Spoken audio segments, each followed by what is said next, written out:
सुप्रभात पिलामाने SRP viewer YouTube channel को तुम समस्त को शुभेच्छा और शुभकामना।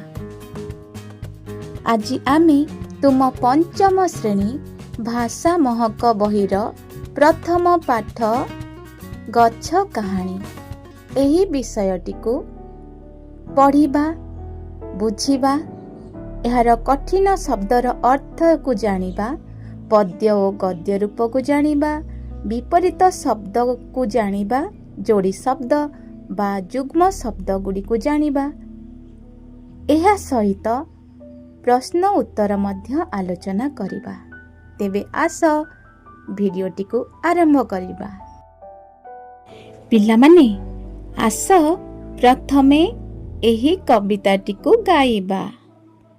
नरम गलारे गछटी कहई सुन रे भौणी भाई फल खाइबाकु बळाइछ मन आपत्ति मोहर नाही टाणी नेउछ डालकु मोहर सोचना न करितिले जानी पारिबनी पराण मोहर दुखरे की परिजळे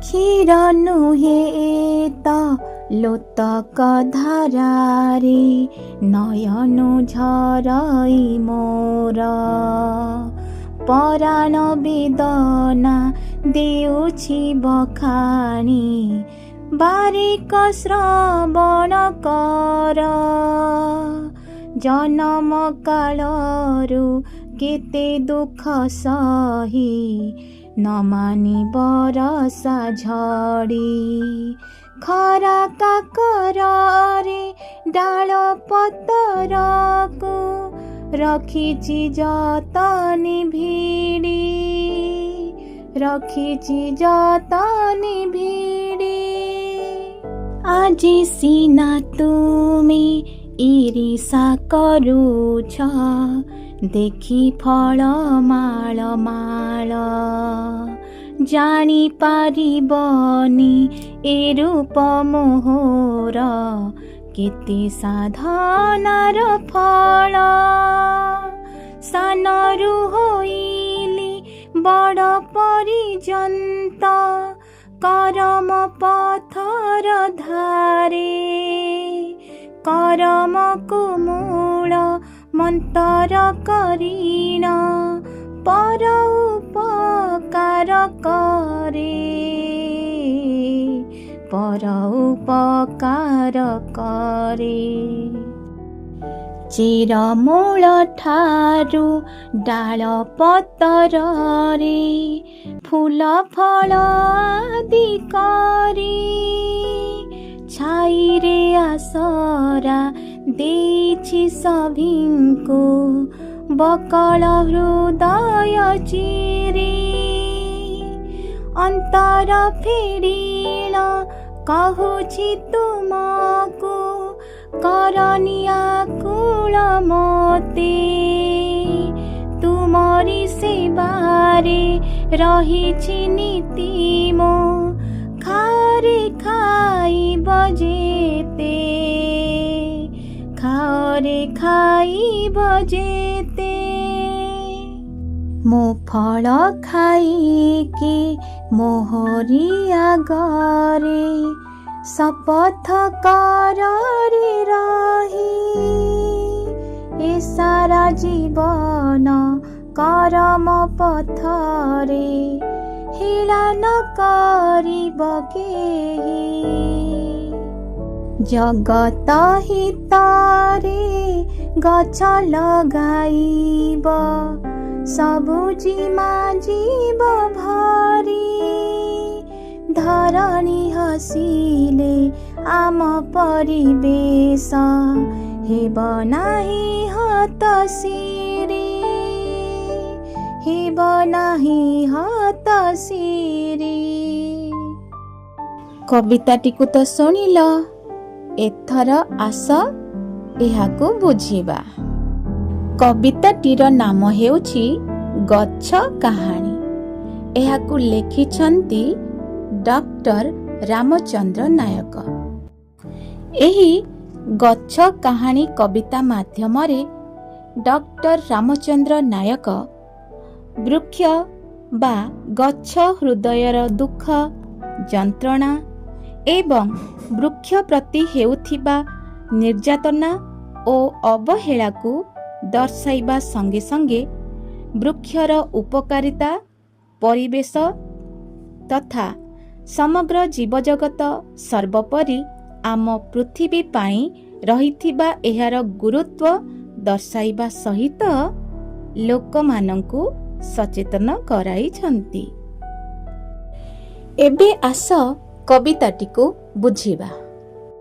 ନରମ ଗଳାରେ ଗଛଟି କହଇ, ଶୁଣରେ ଭଉଣୀ ଭାଇ, ଫଳ ଖାଇବାକୁ ବଳାଇଛ ମନ, ଆପତ୍ତି ମୋହର ନାହିଁ।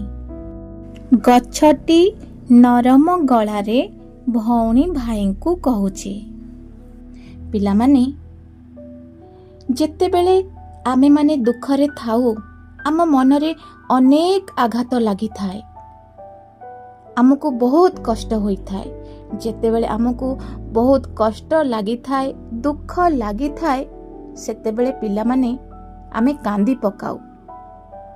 ଆମର ଗଳା ଥରଥର ହେଇଯାଏ। ଆମର ଦୁଃଖ ଅନ୍ୟକୁ କହିବା ସମୟରେ ଆମର କଣ୍ଠରୁଦ୍ଧ ହୋଇଯାଏ, ଆମ ଗଳା ନରମ ହୋଇଯାଏ, ନୁହେଁ କି? ସେହିପରି ଗଛଟି ମଧ୍ୟ ତାର ଦୁଃଖ ଭରା, କୋହ ଭରା ଗଳାରେ ଭାଇ ଭଉଣୀମାନଙ୍କୁ କହୁଛି। ତେଣୁ ପିଲାମାନେ, ନରମ ଗଳାରେର ଅର୍ଥ ହେଉଛି ଦୁଃଖ ଓ କୋହ ଭରା ଗଳା। ତେଣୁ ଗଛଟି ଦୁଃଖ ଓ କୋହ ଭରା ଗଳାରେ ଭାଇ ଭଉଣୀମାନଙ୍କୁ କହୁଛି, ଫଳ ଖାଇବାକୁ ବଳାଇଛ ମନ, ଆପତ୍ତି ମୋହର ନାହିଁ। ହେ ମୋର ଭାଇ ଭଉଣୀମାନେ, ତୁମେମାନେ ଫଳ ଖାଇବାକୁ ଇଚ୍ଛା କରିଛ, ଏଥିରେ ମୋହର ଆପତ୍ତି ନାହିଁ। ଟାଣି ନେଉଅଛ ଡାଳକୁ ମୋହର, ଶୋଚନା ନକରି ତିଳେ। ପୁଣି ଗଛଟି କହୁଛି, ମୋ ଗଛର ଫଳ ଖାଇବା ପାଇଁ ତୁମେମାନେ ଟିକେ ଚିନ୍ତା ନ କରି ମୋର ଗଛର ଡାଳକୁ ଟାଣି ନେଉଛ। ଏହା ଦ୍ୱାରା ମୋ ଗଛର ଡାଳ ସବୁ ଭାଙ୍ଗି ଯାଉଛି। ଜାଣିପାରିବନି ପରାଣ ମୋହର, ଦୁଃଖରେ କିପରି ଜଳେ। ଏହା ଦ୍ୱାରା ମୋତେ କେତେ କଷ୍ଟ ହୋଇଥାଏ ଏବଂ ମୋର ପ୍ରାଣକୁ, ମୋର ଆତ୍ମାକୁ କେତେ ଯେ ଆଘାତ ହୋଇଥାଏ, କେତେ ମୋତେ ଦୁଃଖ ଲାଗେ, ତାହା ତୁମେ ଜାଣିପାରିବ ନାହିଁ। ପିଲାମାନେ, ଏହିପରି ହବାର ତୁମେମାନେ ମଧ୍ୟ ତୁମ ପରିବେଶରେ ନିଶ୍ଚୟ ଦେଖିଥିବ। ଯେତେବେଳେ ଗୋଟିଏ ଗଛରେ ଫଳ ଫଳିଥାଏ, ସେଇ ଗଛରୁ ଫଳ ଖାଇବା ପାଇଁ ଲୋକମାନେ ସେ ଗଛ ଉପରକୁ କେତେ ଟେକା ପଥର ଫୋପାଡ଼ିଥାନ୍ତି। ଫଳ ନ ଝଡ଼ିବା ପର୍ଯ୍ୟନ୍ତ ଟେକା ପଥର ମାରି ଚାଲିଥାନ୍ତି। ଏହା ଦ୍ୱାରା କେତେ ପତ୍ର ଛିଡ଼ି ପଡ଼ିଥାଏ ଏବଂ ଅନ୍ୟ କ୍ଷେତ୍ରରେ ଲୋକମାନେ ଆଉ କ'ଣ କରିଥାନ୍ତି ନା, ଗଛର ଫଳକୁ ତୋଳିବା ପାଇଁ ସେମାନେ ଡାଳକୁ ଜୋର ଜବରଦସ୍ତି ତଳକୁ ଟାଣିଥାନ୍ତି। ଏହା ଦ୍ୱାରା ଡାଳ ଭାଙ୍ଗିଯାଏ, ସେଥିରେ ଗଛକୁ ବହୁତ ଆଘାତ ହୁଏ। ପିଲାମାନେ, ଆମକୁ ଯେପରି କେହି ଆଘାତ ଦେଲେ ଆମକୁ କଷ୍ଟ ହୁଏ, ସେହିପରି ଗଛକୁ ମଧ୍ୟ କଷ୍ଟ ହୋଇଥାଏ। କ୍ଷୀର ନୁହେଁ ଏତ ଲୋତକ ଧାରାରେ, ନୟନୁ ଝରଇ ମୋର, ପରାଣ ବେଦନା ଦେଉଛି ବଖାଣି, ବାରେକ ଶ୍ରବଣ କର। ଗଛ ପୁଣି କ'ଣ କହୁଛି? କ୍ଷୀର ନୁହେଁ ଏତ ଲୋତକ ଧାରାରେ। ପିଲାମାନେ, ଯେତେବେଳେ ଗଛର ଡାଳ ଭାଙ୍ଗିଯାଏ, ସେତେବେଳେ ଧଳା ରଙ୍ଗର କ୍ଷୀର ପରି ତରଳ ପଦାର୍ଥ ବାହାରିଥାଏ। आमे माने भाबी थाउ जे एहा होउची गछर क्षीर, किंतु ताहा प्रकृतरे गछर क्षीर होई न थाए। गछकु आघात हेले तार डाल पत्र छिड़ी गले ताकू अनेक कष्ट होई थाए एवं तार प्राणकू, तार मनकू, ता शरीरकू बहुत आघात लागिथिबा जोगु से सही कष्ट सह्य करि न पारी, सही कष्ट को सही न पारी से कांदी थाए एवं तार आखिर लुह रूपरे एही धला धला क्षीर परी तरल पदार्थ बाहरी थाए। सही कथा गछ कहूची, क्षीर नुहे एत लोतक धारारे नयनु झरई मोर, पराण वेदना देउछि बखाणी बारेक श्रवण कर। तेणु गछटी भाई भौणी मानंकु तथा समस्त मनीष समाज को जनाउछि जे तुमे माने फल खाइबा पाई, तुमे माने मोर डाल पत्र को छिड़े पकौच, डाल को भांगी दौच, एहा द्वारा मते बहुत आघात लागुची, अनेक कष्ट हेउछि। तेणु एई लुह ही तार साक्षी अटे। पराण वेदना देउछि बखाणी, पराण वेदना माने प्राणर कष्ट बा मनर शरीरर कष्ट। एही लुह द्वारा मो शरीर बा मो प्राणर दुख कष्ट को यह परिप्रकाश करुछि। एही लुह मोर कष्टटी को जणाई देउछि। तेनु टिके यह सुनिबाकू चेष्टा कर, बारिक श्रवण कर, एहाकू टिके सुण। मो हृदय रे केते कष्ट होउछि, सेथिपाई एई धळा धळा तरल पदार्थ रूपरे मोर आखिर लुह झरी जाउछि। तेनु तुमे माने मोर दुख को टिके सुण, बारिक श्रवण कर।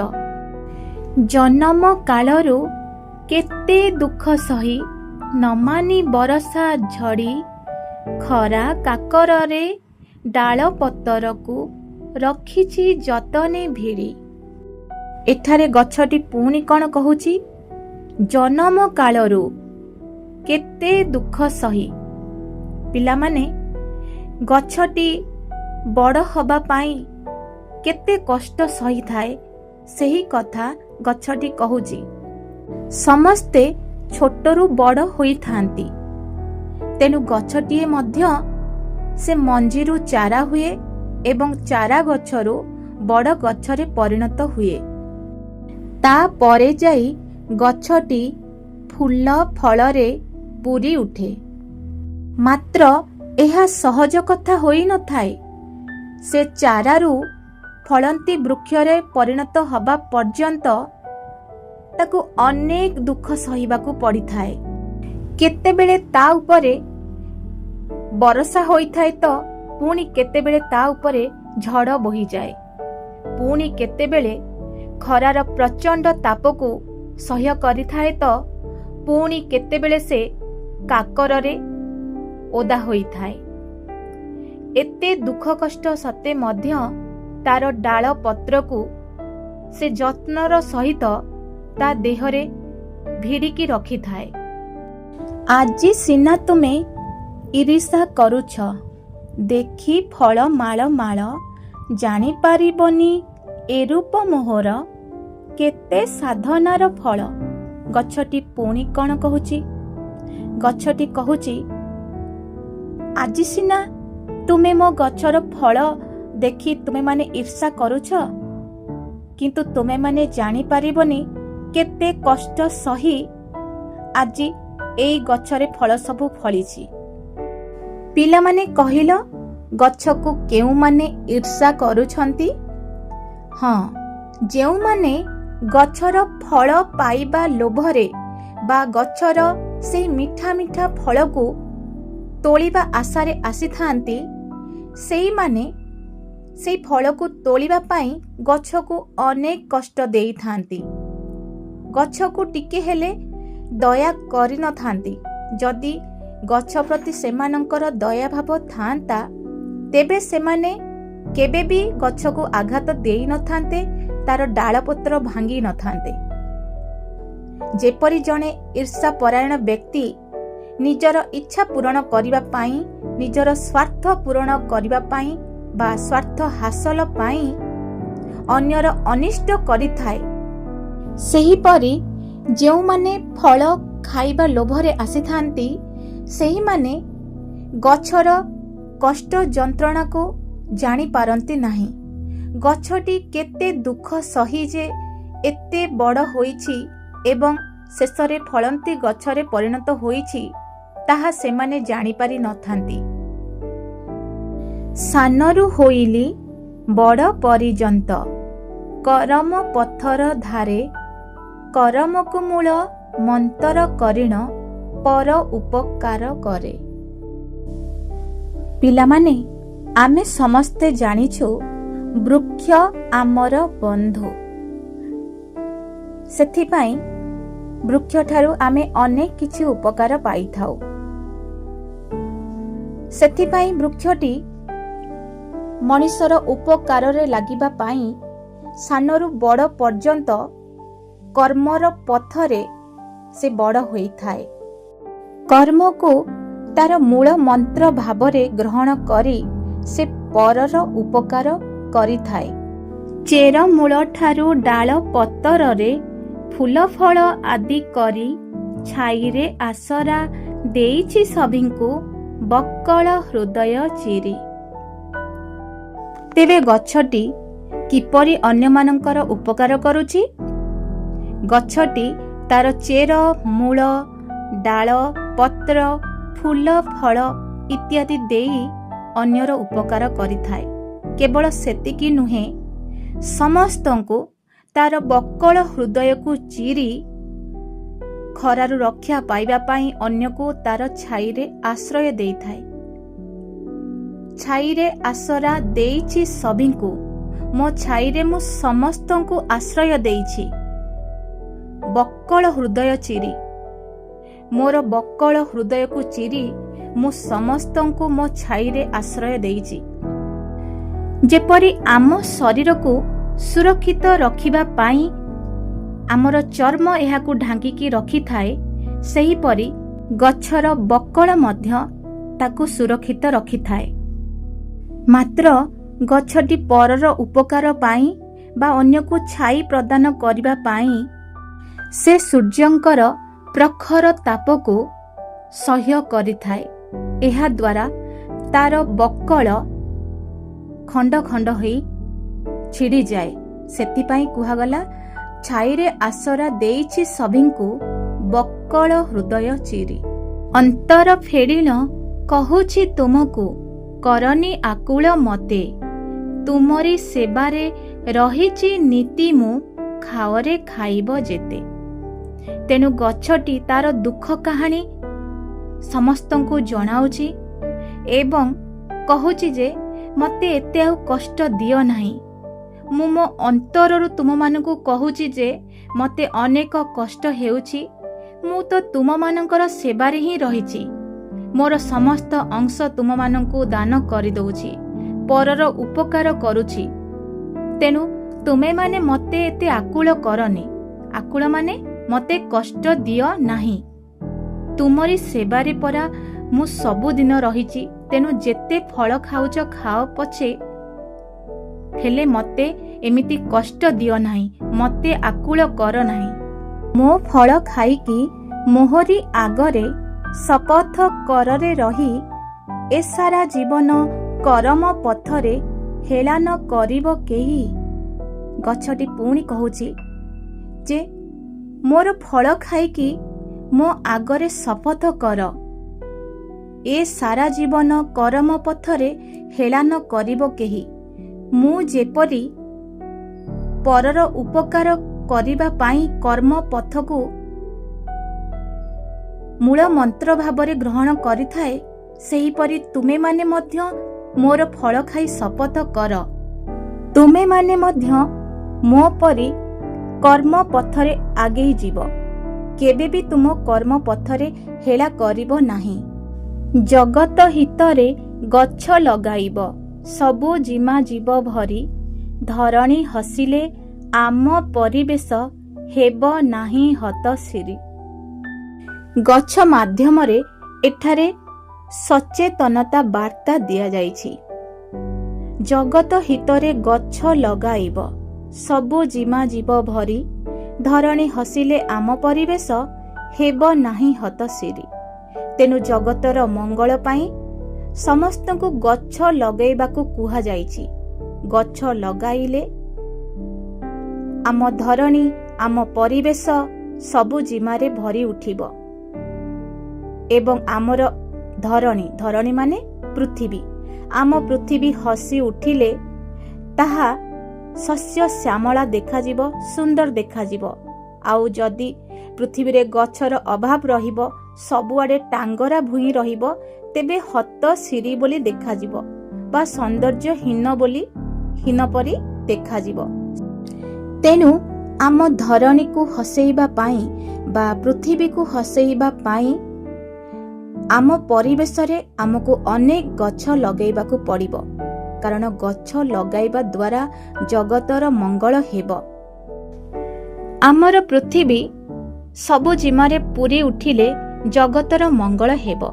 ଯେପରିକି ପ୍ରଚୁର ମାତ୍ରାରେ ଅମ୍ଳଜାନ ଆମକୁ ମିଳିପାରିବ, ଠିକ୍ ସମୟରେ ବୃଷ୍ଟିପାତ ହେବ ଏବଂ ପୃଥିବୀରେ ବଢ଼ୁଥିବା ତାପମାତ୍ରାକୁ ତାହା ନିୟନ୍ତ୍ରଣ ରଖିବ।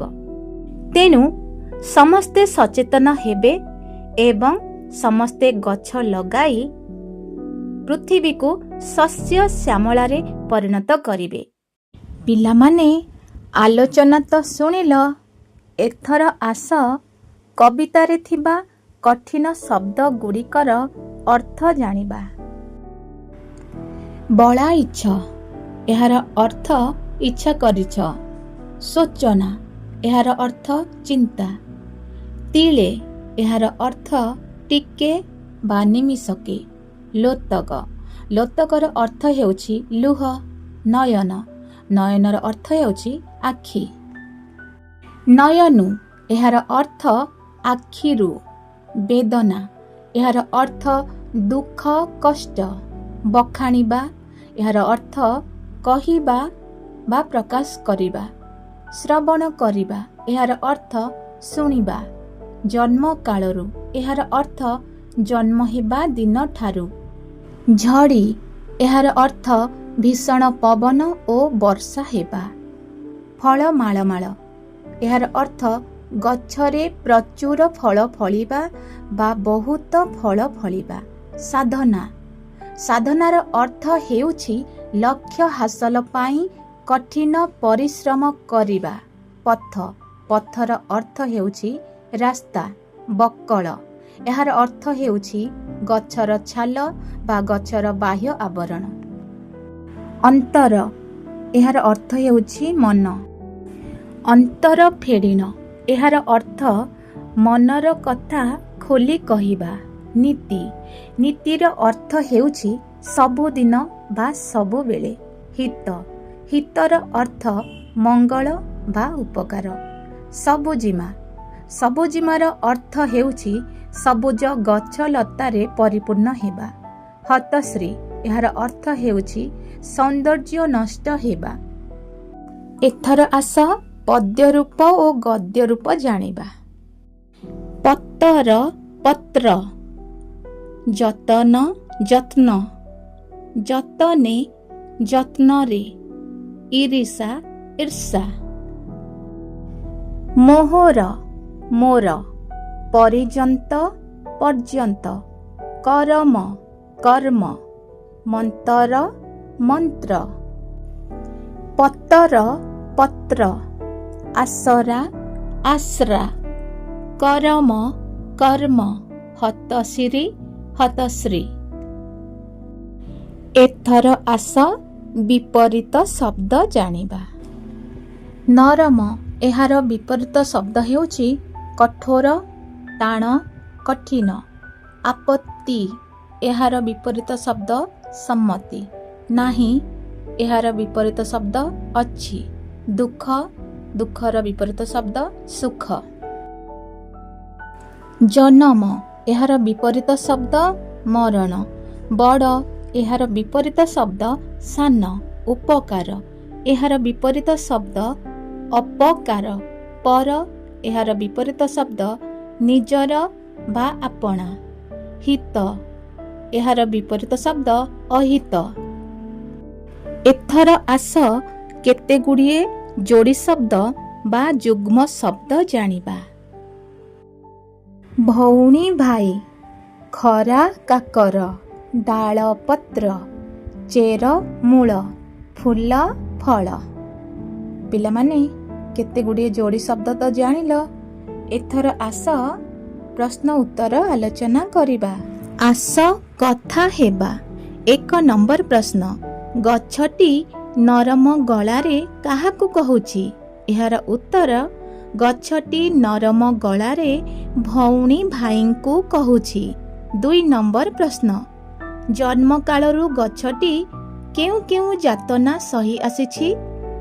ଏହାର ଉତ୍ତର, ଜନ୍ମକାଳରୁ ଗଛଟି ଖରା, ବର୍ଷା, ଝଡ଼, କାକର ଇତ୍ୟାଦି ଯାତନା ସହି ଆସିଛି। 3 ନମ୍ବର ପ୍ରଶ୍ନ, ଗଛ ଆମ ପାଇଁ କ'ଣ ସବୁ ସାଇତି ରଖିଛି? ଗଛ ଆମ ପାଇଁ ତାର ଫୁଲ, ଫଳ, ଡାଳପତ୍ର, ଚେର ଇତ୍ୟାଦି ସାଇତିକି ରଖିଛି। 4 ନମ୍ବର ପ୍ରଶ୍ନ, ଗଛର ଭାଷାରେ ଆମେ କାହାକୁ ମୂଳମନ୍ତ୍ର କରିବା ଉଚିତ?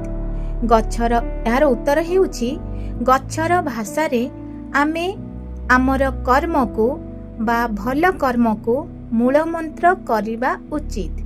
5 ନମ୍ବର ପ୍ରଶ୍ନ, କ'ଣ ନ କରିବାକୁ ଗଛଟି ଅନୁରୋଧ କରିଛି? ଏହାର ଉତ୍ତର, ଗଛଟିକୁ ଆକୁଳ ନ କରିବାକୁ ଗଛଟି ଅନୁରୋଧ କରିଛି, କିମ୍ବା ଗଛଟିକୁ କଷ୍ଟ ନ ଦେବା ପାଇଁ ଗଛଟି ଅନୁରୋଧ କରିଛି। ତଳେ କେତେ ଗୁଡ଼ିଏ ପ୍ରଶ୍ନ ଓ ସେମାନଙ୍କର ଉତ୍ତର ରଖାଯାଇଛି।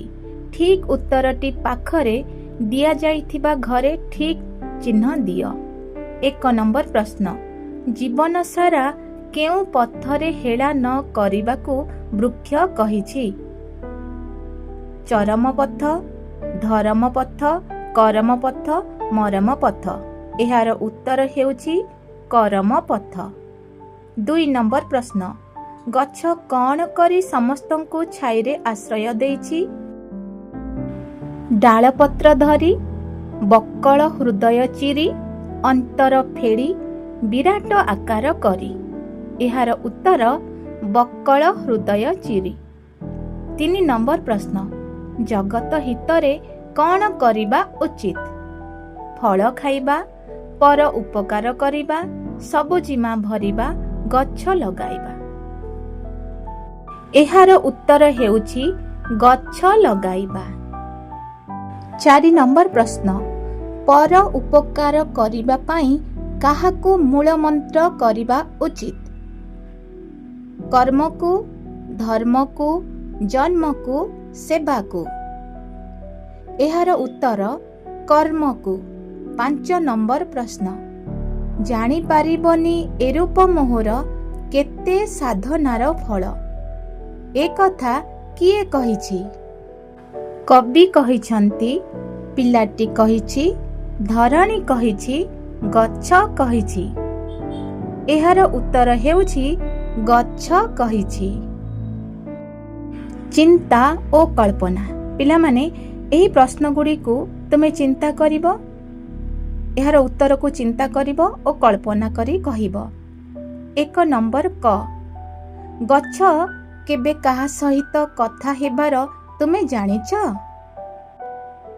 ଯଦି ତୁମେମାନେ ଜାଣିଛ ଗଛ କଥା ହେବାର, ତେବେ ତୁମେମାନେ କହିବ, ହଁ ଗଛ କଥା ହେବାର ମୁଁ ଜାଣିଛି। ଆଉ ଯଦି ତୁମେ ଜାଣିନ, ତେବେ କହିବ, ନା ମୁଁ ଗଛ କଥା ହେବାର ଜାଣିନାହିଁ। ଖ ନମ୍ବର ପ୍ରଶ୍ନ, ତୁମେ କେବେ ଗଛ ସହିତ କଥା ହୋଇଛ କି? ତୁମେମାନେ ଯଦି ଗଛ ସହିତ କଥା ହେଇଛ, ତେବେ କହିବ, ହଁ ମୁଁ ଗଛ ସହିତ କଥା ହୋଇଛି। ଯଦି ଗଛ ସହିତ ତୁମେ କେବେ କଥା ହୋଇନାହଁ, ତେବେ ତୁମେ କହିବ, ନା ମୁଁ ଗଛ ସହିତ କେବେ କଥା ହୋଇନାହିଁ। ମନେ ରଖ, ଗଛ ମାନେ परस्पर सह कथा हुअन्ति।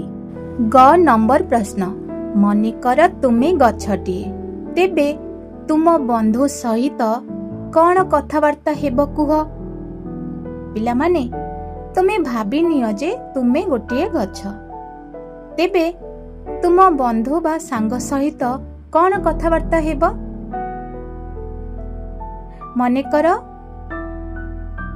तुमे गोटिए गछ, तेबे तुम सांग को तुमे कहिब, आमे गछलता माने छोटरू केते कष्ट सही बड़ होइछु एवं समाजर उपकार करुछु। समाजरे बास करुथिबा लोकमानंक पाई फूल फल डाल पत्र चेर मूल छाई बकल इत्यादि आमे जोगाई देउछु। किंतु किछि लोक माने आमर उपकारिता को जानि न पारी आमको बहुत कष्ट देउछंती। मात्र समाजर अनेक लोक मध्य अछंती आमर जत्न नेउछंती।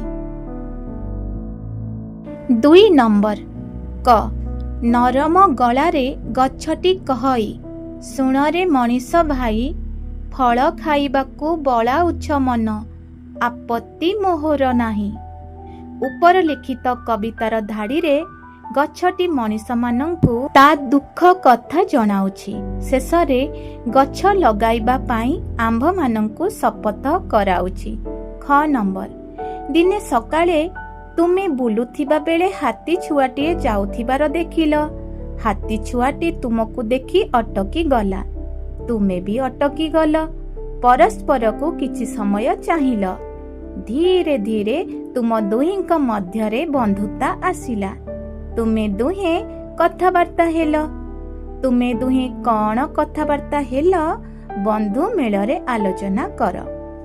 पिलामाने तुमे मने मने भाबिब जे तुमर हाथी चुआ सहित भेट होइथिला एवं तुमे दुहे सांग होइगल एवं कथबार्ता हेल। एही सबु घटना तुमे मने मने भाबिब। तापरे कौन कथबार्ता हेल ताहा तुम सांग मानंक सहित आलोचना करिब। भाब ओ लेख। 1 नंबर प्रश्न, कौन कले आम धरणी हतश्री हेब नाही। एहार उत्तर हेउछि, जगतर कल्याण पाई गछ लगाइले आम धरणी हतश्री हेब नाही।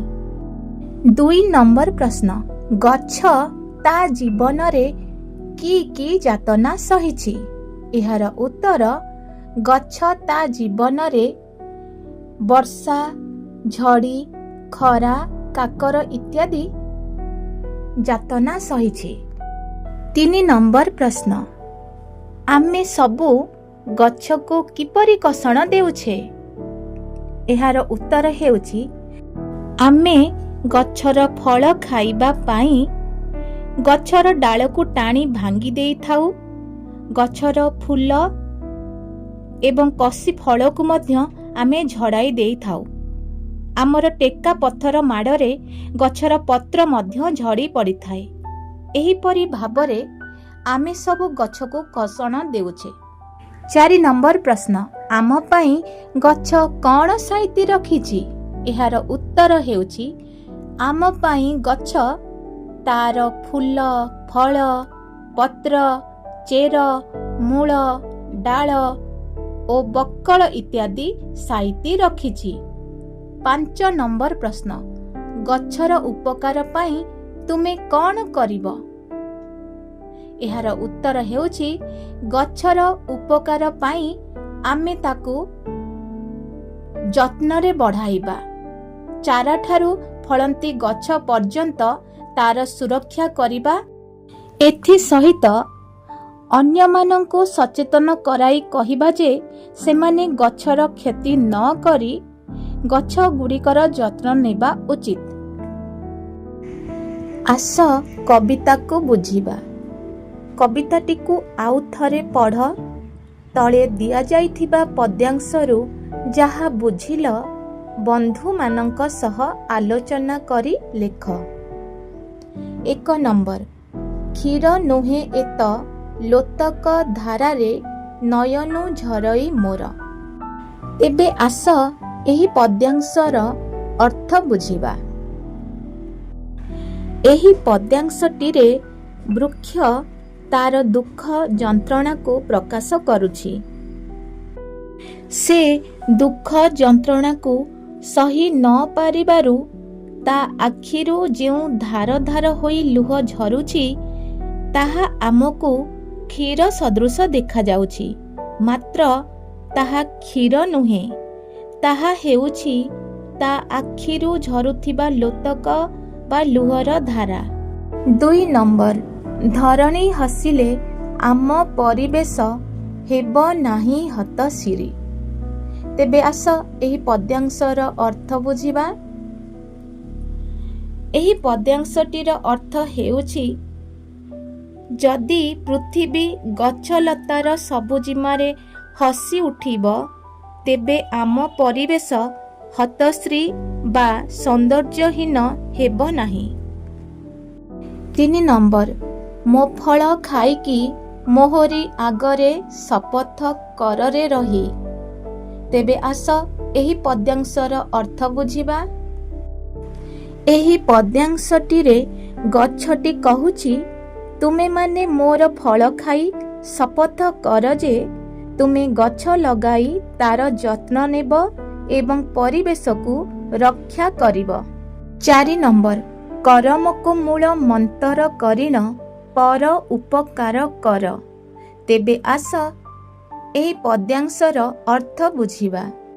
ଏହାର ଅର୍ଥ, ଗଛଟି କହୁଛି ନିଜର କର୍ମକୁ ଜୀବନର ମୂଳମନ୍ତ୍ର ବା ଲକ୍ଷ୍ୟ ଭାବରେ ଗ୍ରହଣ କରି ଅନ୍ୟର ଉପକାର କରିବା ଉଚିତ।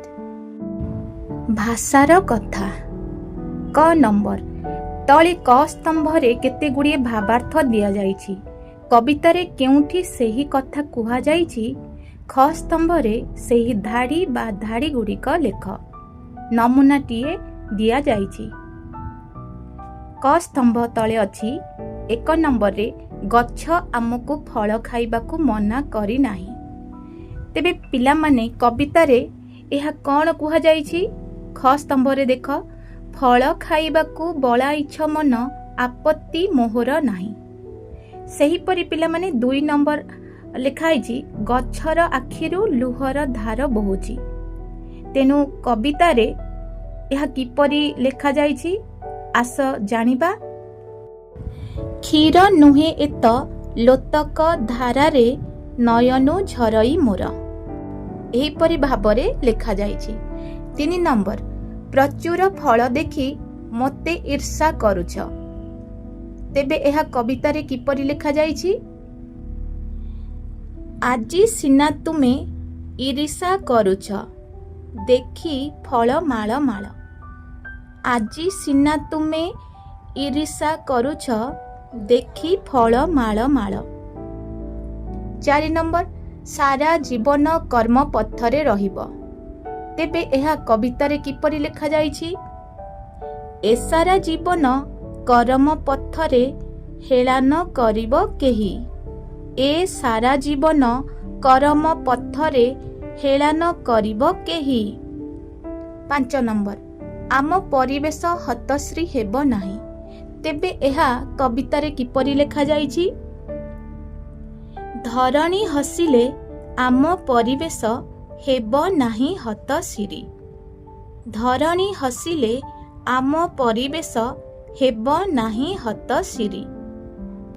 6 ନମ୍ବର, ଦୁଃଖରେ ମୋ ପ୍ରାଣ ଜଳି ଯାଉଛି। ଦୁଃଖରେ ମୋ ପ୍ରାଣ କହିଲେ କାହାର ପ୍ରାଣ? ଗଛର ପ୍ରାଣ। ତେଣୁ ମୋର ପାଖରେ ବନ୍ଧନୀରେ ଦିଆଯାଇଛି ଗଛର। ଦୁଃଖରେ ମୋ ପ୍ରାଣ ଜଳି ଯାଉଛି। ତେବେ ଏହା କବିତାରେ କିପରି ଲେଖାଯାଇଛି? ଜାଣିପାରିବନି ପରାଣ ମୋହର ଦୁଃଖରେ କିପରି ଜଳେ। ଜାଣିପାରିବନି ପରାଣ ମୋହର ଦୁଃଖରେ କିପରି ଜଳେ।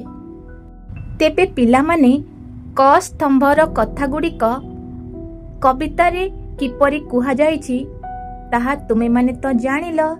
ଏଥର ଆସ ଅନ୍ୟ ପ୍ରଶ୍ନଗୁଡ଼ିକୁ ଆଲୋଚନା କରିବା। ଖ ନମ୍ବର, ଅକ୍ଷର ସଜାଡ଼ି ଶବଦ ଗଢ଼ ପାରୁଅଛ ଯଦି ମାତ୍ରାକୁ ଯୋଡ଼। ତେବେ ପିଲାମାନେ କ ସ୍ତମ୍ଭ ଖ ସ୍ତମ୍ଭ ଦିଆଯାଇଛି। କ ସ୍ତମ୍ଭ ତଳେ କେତେ ଗୁଡ଼ିଏ ଅସଜଡ଼ା ଅକ୍ଷର ଦିଆଯାଇଛି।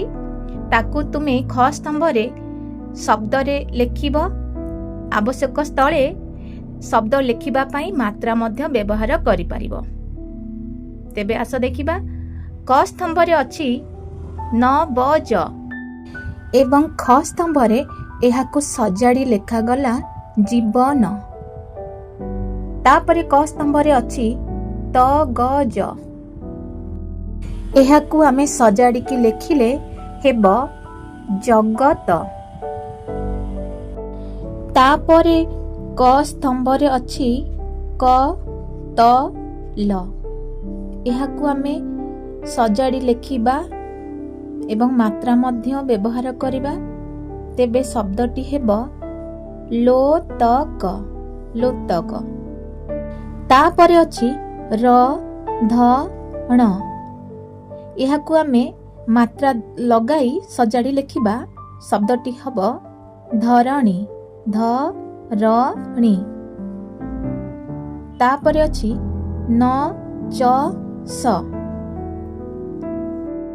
ଏହାକୁ ଆମେ ମାତ୍ରା ଯୋଡ଼ି ସଜାଡ଼ି ଲେଖିଲେ ଶବ୍ଦଟି ହେବ ଶୋଚନା ସୂଚନା। ତାପରେ ଅଛି କ ର ପ ଉ।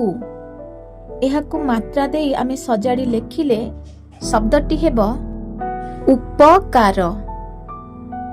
ତାପରେ ଅଛି ସ ମ ଜ ବ।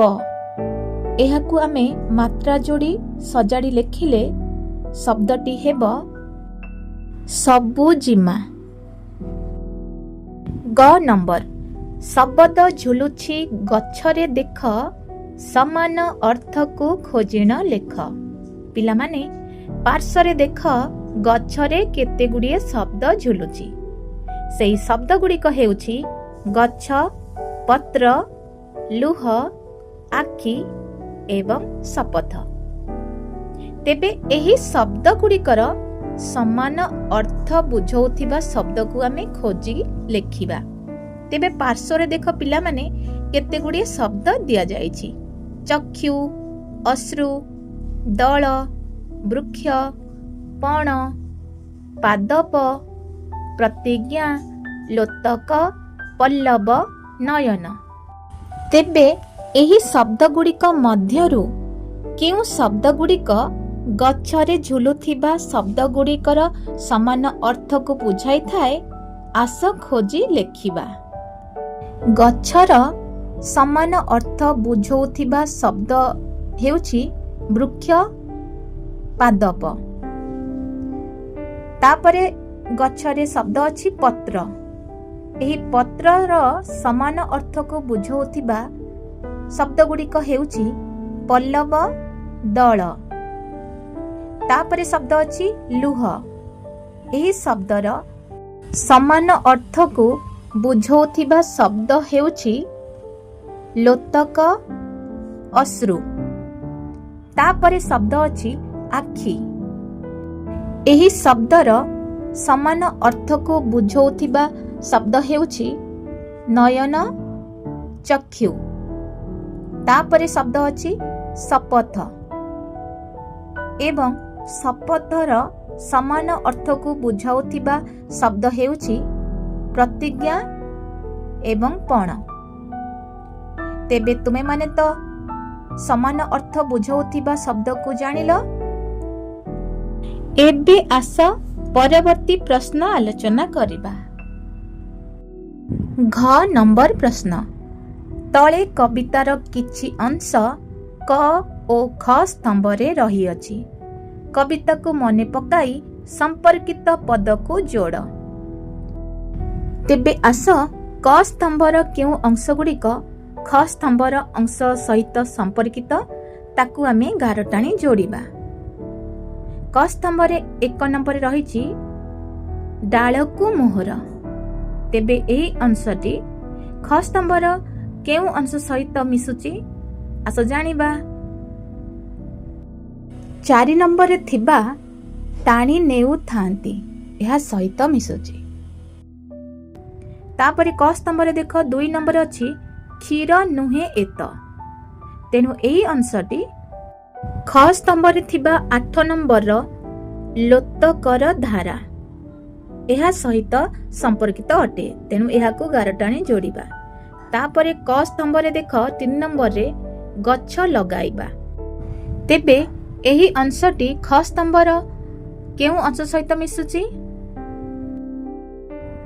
ଖ ସ୍ତମ୍ଭର 6 ନମ୍ବରରେ ଥିବା ଫୁଲ ଫଳ ସାଇତିଛି ଏହା ସହିତ ସମ୍ପର୍କିତ ଅଟେ, ତେଣୁ ଏହାକୁ ଗାର ଟାଣି ଯୋଡ଼ିବା। ତାପରେ କ ସ୍ତମ୍ଭରେ ଅଛି 4 ନମ୍ବରରେ ପର ଉପକାର, ତେବେ ଏହା ଖ ସ୍ତମ୍ଭର କାହା ସହିତ ମିଶୁଛି? ଏହା ଖ ସ୍ତମ୍ଭରେ ଥିବା 7 ନମ୍ବରର ମୂଳ ମନ୍ତ୍ର ହେବ ଏହା ସହିତ ମିଶୁଛି, ତେଣୁ ଏହାକୁ ଗାର ଟାଣି ଯୋଡ଼ିବ। ତାପରେ କ ସ୍ତମ୍ଭରେ ଦେଖ 5 ନମ୍ବରରେ ଅଛି ଜନମ କାଳରୁ, ତେବେ ଏହା ଖ ସ୍ତମ୍ଭର 5 ନମ୍ବରରେ ଥିବା ବରଷା ଝଡ଼ ସହିଛି ଏହା ସହିତ ସମ୍ପର୍କିତ ଅଟେ, ତେଣୁ ଏହାକୁ ଗାର ଟାଣି ଯୋଡ଼ିବ। ତାପରେ କ ସ୍ତମ୍ଭରେ ରହିଛି 6 ନମ୍ବରରେ ଜଗତ ହିତରେ, ତେବେ ଏହି ଅଂଶଟି ଖ ସ୍ତମ୍ଭର କେଉଁ ଅଂଶ ସହିତ ମିଶୁଛି? ଖ ସ୍ତମ୍ଭର 2 ନମ୍ବରରେ ଥିବା ଗଛ ଲଗାଇବା ଏହି ଅଂଶ ସହିତ ମିଶୁଛି, ତେଣୁ ଏହାକୁ ମଧ୍ୟ ଗାର ଟାଣି ଯୋଡ଼ିବ। ତାପରେ କ ସ୍ତମ୍ଭରେ ଅଛି 7 ନମ୍ବରରେ ଧରଣୀ ହସିଲେ, ତେବେ ଏହା ଖ ସ୍ତମ୍ଭର କେଉଁ ଅଂଶ ସହିତ ମିଶୁଛି? ଖ ସ୍ତମ୍ଭରେ ଥିବା 1 ନମ୍ବରରେ ଆମ ପରିବେଶ ହସିବ ଏହା ସହିତ ମିଶୁଛି ବା ସମ୍ପର୍କିତ, ତେଣୁ ଏହାକୁ ଗାର ଟାଣି ଯୋଡ଼ିବ।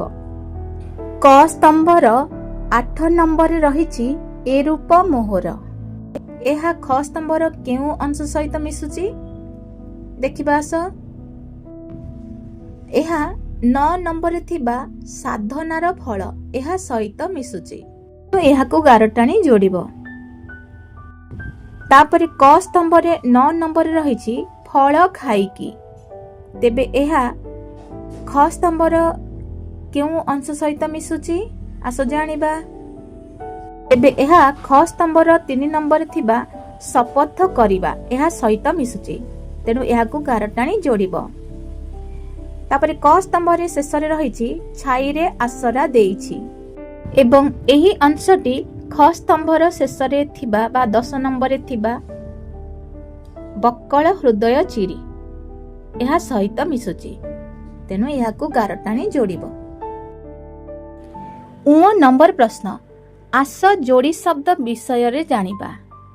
ନରମ ଗଳାରେ ଗଛଟି କହଇ ଶୁଣରେ ଭଉଣୀ ଭାଇ, ଉପରେ ରେଖାଙ୍କିତ ଶବ୍ଦଟି ଭଉଣୀ ଭାଇ, ଭଉଣୀ ଓ ଭାଇ ଶବ୍ଦ ଦୁଇଟି ମିଶି ଗୋଟିଏ ଶବ୍ଦ ହୋଇଛି, ତାହା ହେଲା ଭଉଣୀ ଭାଇ।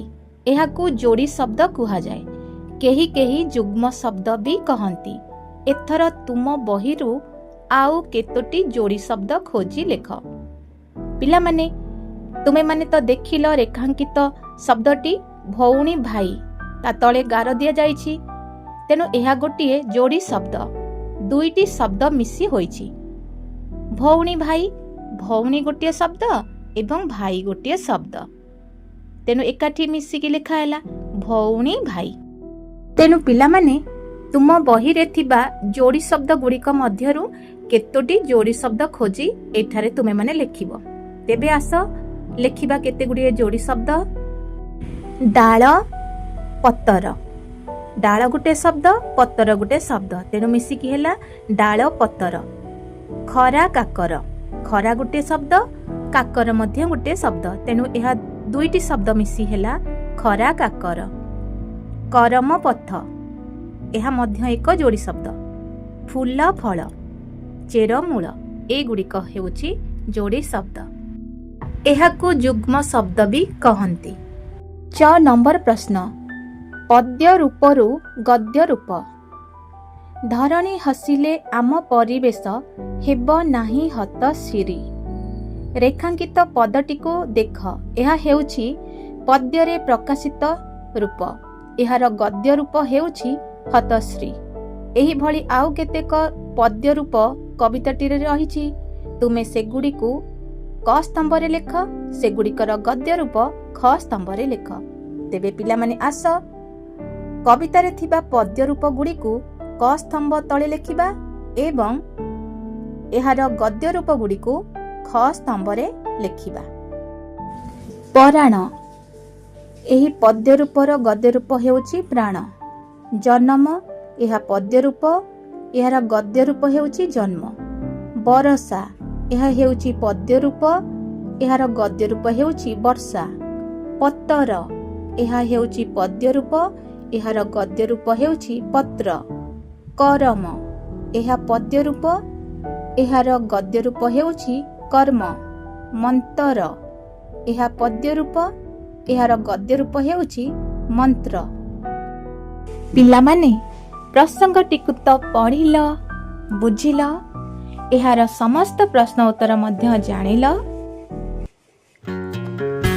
ଆଶା କରୁଛି ଭିଡ଼ିଓଟି ତୁମମାନଙ୍କର ଉପକାରରେ ଲାଗିବ। ପୁଣି ଏକ ନୂଆ ପ୍ରସଙ୍ଗ ନେଇ ଆସିବି। ସେ ପର୍ଯ୍ୟନ୍ତ ରହୁଛି। ଧନ୍ୟବାଦ ପିଲାମାନେ।